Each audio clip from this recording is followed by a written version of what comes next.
and he did. And so, praise God, we've got over half of it paid off now, and we're just believing God for the rest of it. And we just stand in faith that He's begun, and He's provided everything that we've needed.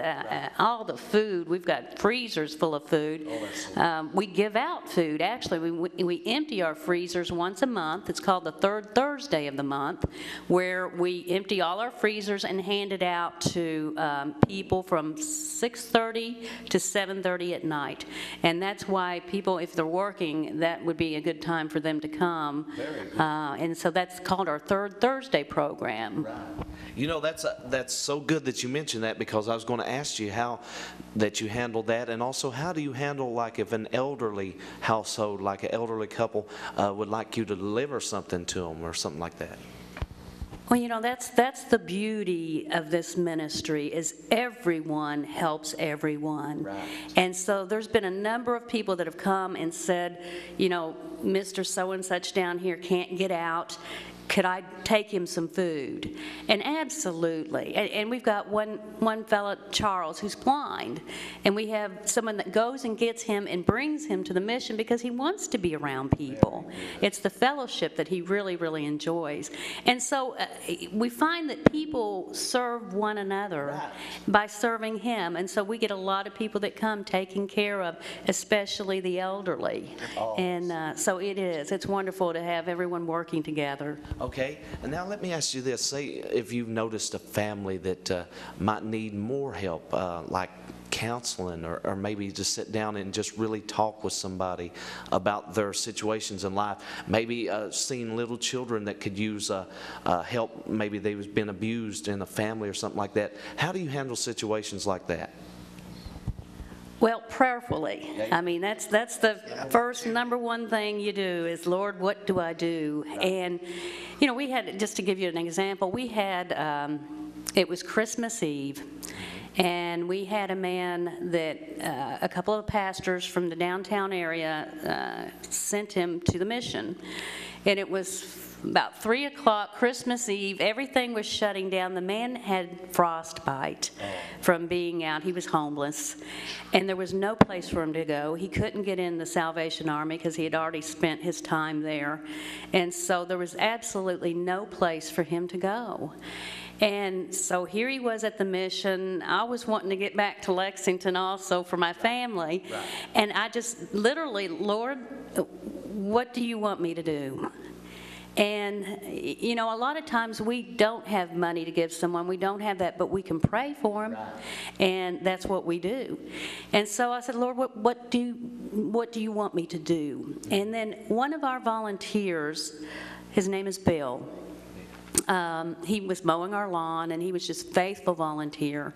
He just kept coming to my mind. And so I thought, well, shoot, I'll just give it a try. And so I called Bill, and I said, Bill, you know, you can tell me no, and that's perfectly all right. And I said, but there's a homeless man here, and he's frostbitten. I'm going to get him medical attention, but he has no place to go. And is there any way that you think maybe he could come stay with you for a couple of days? And there was just silence. And then all of a sudden, Bill said, you know, I had been praying for the Lord to send me a homeless person so that I could help. And it was just, praise God. I mean, and he ended up staying with Bill about 6 months, and he got the feeling back in his arms and legs, and actually he came over with Bill to mow the lawn. And so that was just a wonderful story of, you know, that God ordains everything as far as, and he works it for good. And we haven't seen him, the man moved on, but he's always in our prayers. Oh, that is so good. You know, I have noticed this. When you help somebody, they'll want to help somebody else. Well, that's how it works. You know, and Bobby and Tanya, tell me some of the things that maybe you've seen, maybe some experiences that you've seen and help people, you know, especially children. People don't realize how many people in the community is hungry, how many people in the community don't have a home. Tell me some of the things that you've seen. There's right instantly, there's a little boy comes to mind, Maynard. And bless his little heart, he comes out there and you see him and he acts like he's always wanting a friend. He's always wanting somebody to pick on. And instantly it's me. And I'll pick on him. And he'll go out there and we'll dig through the toys and we'll have a big time and we'll wrestle around and stuff like that.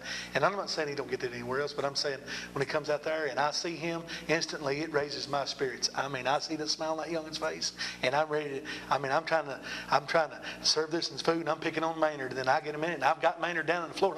He just, it's good. And to see these children, come out there and they're digging through toy boxes. Oh. And they're getting clothes and little shirts and they're like, Mommy, I want this. And Mommy, I want that. They're running here and there. It's just a blessing. Oh, it lifts your It really heart. is. It really lifts your heart to be able to help people. What a good feeling to know that you've made a difference in somebody's life through and by God the Father and Jesus Christ the Son. These people are reaching out and helping every day. It's nonprofit, and they're helping out every day. And we should get involved with them. Once again, we want to give you their telephone number. You can call 859-576-9721.